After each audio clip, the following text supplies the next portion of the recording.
now we know why you were going to have such a big career, and because you're sitting here calming me down. Yeah, I'm the one I giving say you to Yeah. I was an assistant for a long time. I say to if they have a tough focus pull or something like that, if the guy's nervous, you really do have to just go with the flow. But I'll say, I'll go like this, like just use the force.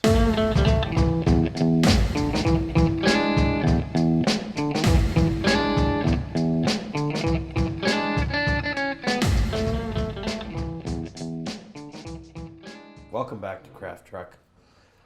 Through the Lens, we have with us, we're very fortunate to have with us a guy, and the reason why I say we're fortunate is because in 5 years he won't return my calls. It's already guaranteed. Sam Levy, thank you for being here. It's my pleasure. Thanks for having me. Let's just talk about a little. Try to introduce you. So you were just saying you started off as an assistant.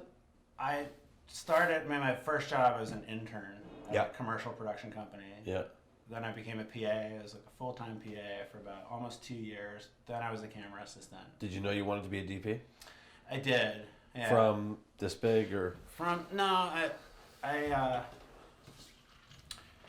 I took a few film classes in college, mm-hmm. and that summer the documentary Visions of Light came out. Yeah. It was that summer that I had my internship, and all these things coalesced, and I got on set for the first time. You were like, that's it. My eye went right to the DP. It was actually this guy named Fred Murphy, shot Hoosiers. Yep. Great DP.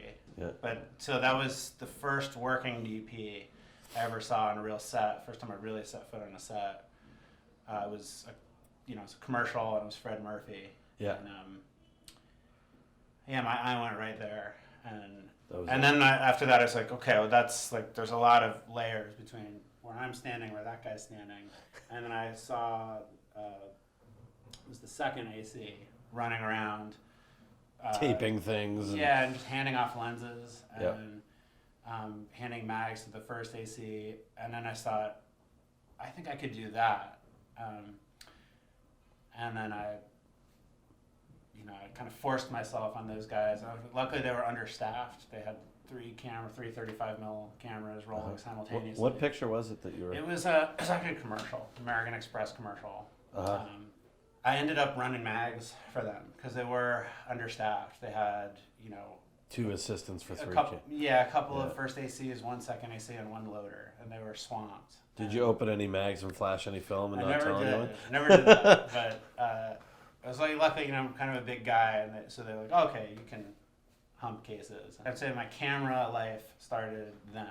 Let's talk a little bit about some of your films. So, Sure. Is your first feature film Head Trauma? Correct. Okay. Yeah. It was shot on HD, right? It was shot on standard def mini DV. It was shot on mini DV. Yeah.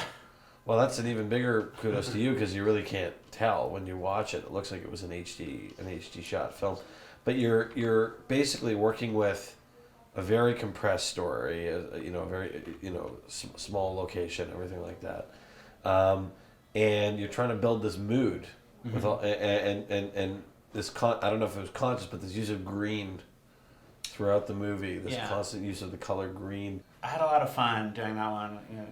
The director was great, Lance Weiler. He was someone I'd known from. We were both camera assistants. In fact, he was, when I stepped on my first set, the second AC that I saw flitting around Fred Murphy was Lance Weiler, who later directed Head Trauma. Right. So, you mentioned the use of green in starting to discuss the palette and what it should look like. It was actually a suggestion I made to him. And it happened to fit with his ideas and his theme really well. He lives in Bucks County, Pennsylvania, and most of the movie was shot in Bucks County and Scranton, Pennsylvania. And there's a lot of trees, there's a lot of green. It's, it just seemed to be like part of the atmosphere. It just seemed like a natural sort of suggestion. And you're calling on behalf of Judith Walker? George Walker. Judith was my grandmother. She left me the place. I'm trying to get an extension so it doesn't get knocked down. Head Trauma was shot over the course of about a year. Oh, really? Yeah. It was That long. It was many days.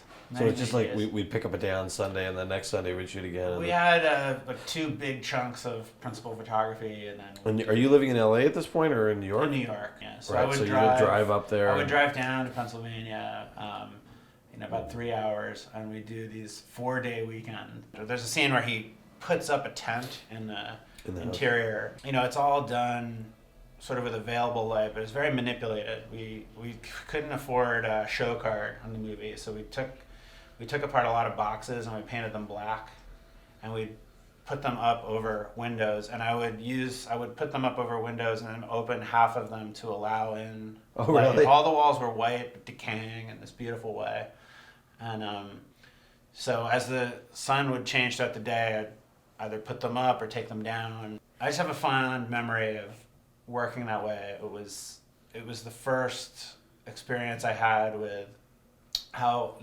light changes throughout the day, and if you want to emulate, try something natural, that requires a lot of preparation, diligence, effort, Manipulation. yeah. So those scenes, and I like them because they're very simple. There's other scenes that are great, like we flooded a basement. We built this huge basin. We filled it up with water. We had a crane arm, and we just had light coming in through these tiny windows, and we put some atmosphere in the basement.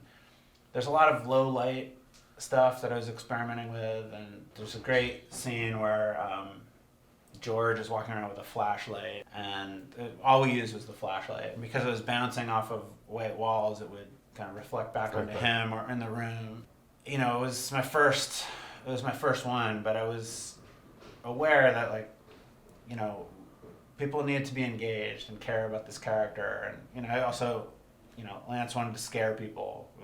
There's no gore; it was all psychological. But it's like he wanted it to be moody, I wanted it to be moody, and so that was like, let's have it natural and moody, but in a way that looks great, but that people are engaged and they're going to be scared and care about this character. There comes a point where when you make the decision that you're going to be in the business, and that you're you start to watch movies for the first time again a different way. Yeah. So now that you're watching movies from a photographic and structural perspective and seeing things more, analytically, who are the DPs that you just are like, Bergman and Kurosawa were the first. Seven Samurai and Virgin Spring, to Right. be specific, were the first 2 movies that sort of opened me up, and I looked at movies differently. Especially the black and white films, Yep. just made an enormous impression on me. Right. And I met people like Fred Murphy, and then later I worked for Harris Savitas, Darius Kanji. Those are some of the people I assisted for. Right. So I got to see firsthand, how they they dealt did. with stuff. But from afar, I could see looked at these films I admired a lot in regard to their light. So you're influenced mainly by Kurosawa and Bergman films. Yeah. Like they're really what's getting you about them the compositions, or is what's getting you about where's your mind at this point? Like, I know we're saying go into your mind early at the beginning of your career, but Yeah, it's a good question. I would have to say the blocking. My favorite one, if I had to pick one Kurosawa movie that I could only watch, it would probably be High and Low. interesting. That's Which is probably, Yeah. I don't really know the full backstory, but, it's basically all shot on a set. An Yeah. apartment that's supposed to be on a hilltop in Tokyo, and there's some exterior work, but it's mostly on a stage in 1 or 2 rooms. And yet, there's so much great tension, and it's not the lighting that jumps out at me. I think Right. that speaks to me, but I'm just so engaged in the story, and the blocking it's impeccable. I don't think about the fact that it's a couple of rooms, and Right. my own evolution was that it seemed like lighting was everything. What makes sense to me is it really is what's going to serve the story best, and practically speaking, Yeah. it's what is the blocking, what's the character blocking, and Yeah. then after that, what's the camera blocking, which to me is usually works best if it's responding or following the blocking of the characters. I'd like to speak in detail about Wendy and Lucy, just because this was a film basically is the golden, ring. There's so many subtle things in the photography of that film that I want to ask you about. Right at the beginning, after we meet Wendy and Lucy, the dog, there's a scene with a bonfire. Yeah. A bunch of faces around that bonfire. Who were those people? And you're looking at Michelle Williams, and there's so much noise on her that it looks like you didn't light it at all. That it was just the but it just looks so natural. What was shooting that sequence about? Most of those people were, Kelly called them gutter punks. They really were like a lot of homeless, punk, teenage, early 20s, Portland dwellers. And Kelly and her casting person somehow found them and corralled them and got them to show up that night for that scene. And then Will Oldham is also like he's wearing makeup and wardrobe, and he's the one who gives the speech about he's the one who tells her about going to the Alaska. salmon fishery that he worked at. King salmon, he says. Woohoo! King salmon! It's fucking awesome up there. You going to work? Where you going? Ketchikan. Ketchikan. What I learned that night was, because I couldn't ever really get there at night with the flame bar fully built with the amount of people that we needed to like scout it or shoot a test. But we got there on the night, and you can't really, a fire gives off so much heat to and people were just kind of roaming every which way, and we didn't want to inhibit that. So I did end up setting up a bunch of tweenies that the gaffer set on the ground. He had a flicker device. Right. I put some extra color on them just to really, I wanted it to have the color of the flame. The flicker box would go on and would go off, would go on and go off. So we really were working on the edge of the negative there, that was a mandate. One of the very first things Kelly said to me was, I really want to work on the edge of the negative. Basically, don't be afraid to underexpose things, and she wanted a natural look and sort of unlit look. On that subject, I'm going to jump far forward into the film to the exchange between Michelle Williams and Larry Fessenden. Yeah. Right, which is one of the examples that film schools or critics will use about things that sort of break the rules. Chinatown. Jack Nicholson, 2/3 of the movie with a bandage over his nose like this, right? Yeah. Here we have Larry Fessenden, one of the great character performer directors, and just a shaft of light seemingly across his face. And it was just so bold to do that. We know what's going on because we're watching her eyes and her nervousness, that she's got to get out of the situation.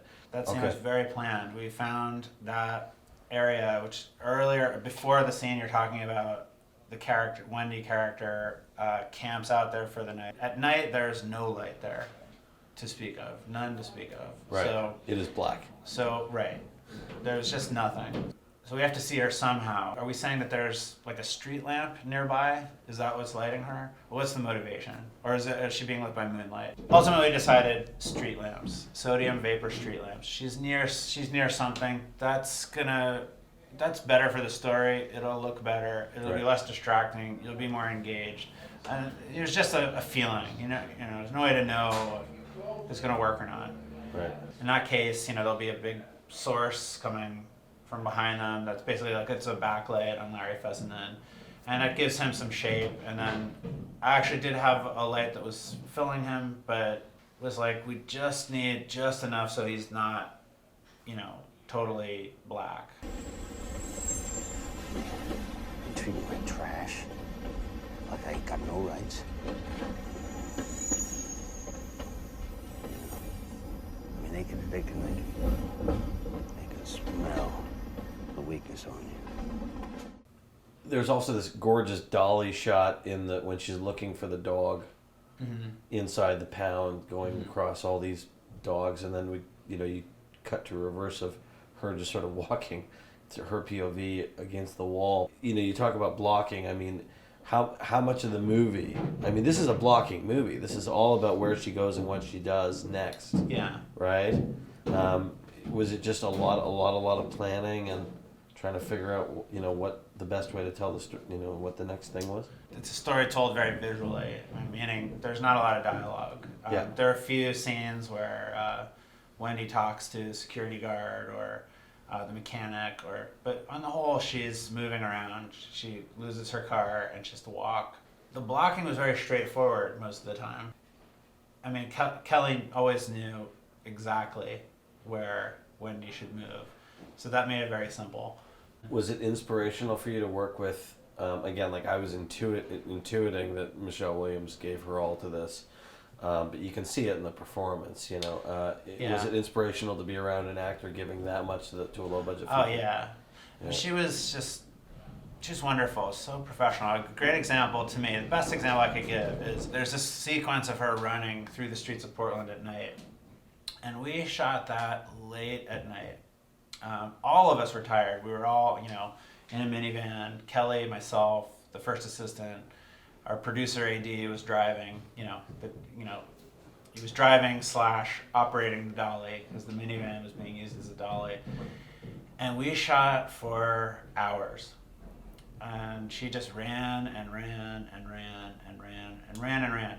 There was a certain point where I thought if she said, "That's it," that would be totally reasonable because we've been running her a lot and she never did.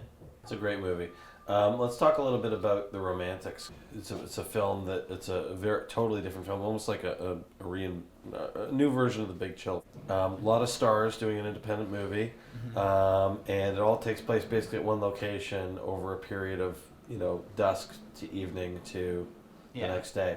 Tell us a little bit about shooting The Romantics. You know, it's exciting. It's an ensemble piece. It takes place over 24 hours. A lot of it's at night. It's on we shot it in the North Fork of Long Island at a sort of old estate that was on the water. So I knew we'd be doing big night exteriors, and, you know, I just tried to approach it as simply as I could. Our friends got the nickname the Romantics. Because of our incestuous dating history.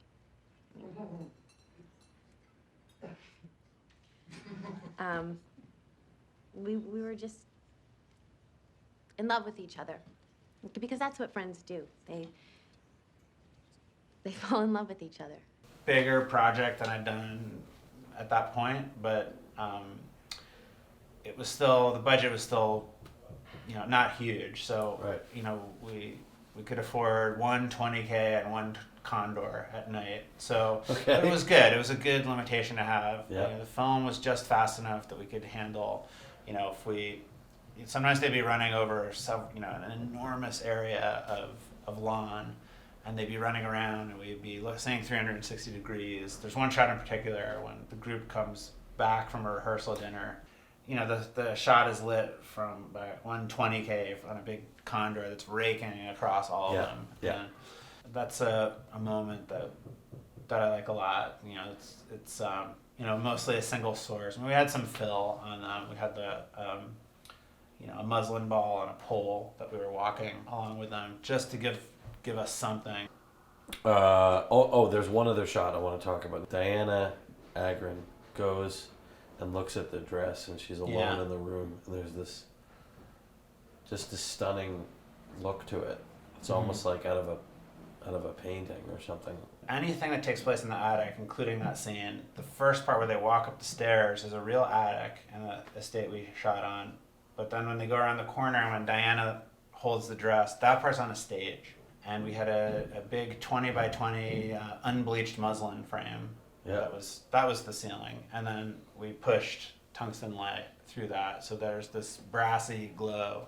Maybe the lighting's a little bit, you know, it's not totally realistic there, but it was as close as I felt like we could get, and in a simple sort of way that looked good, that wasn't distracting. At the same time, she's just looking at this dress, you know, her sister's wedding dress, wistfully, and, you know, Diana has, you know, beautiful blonde hair that she wears light beautifully, and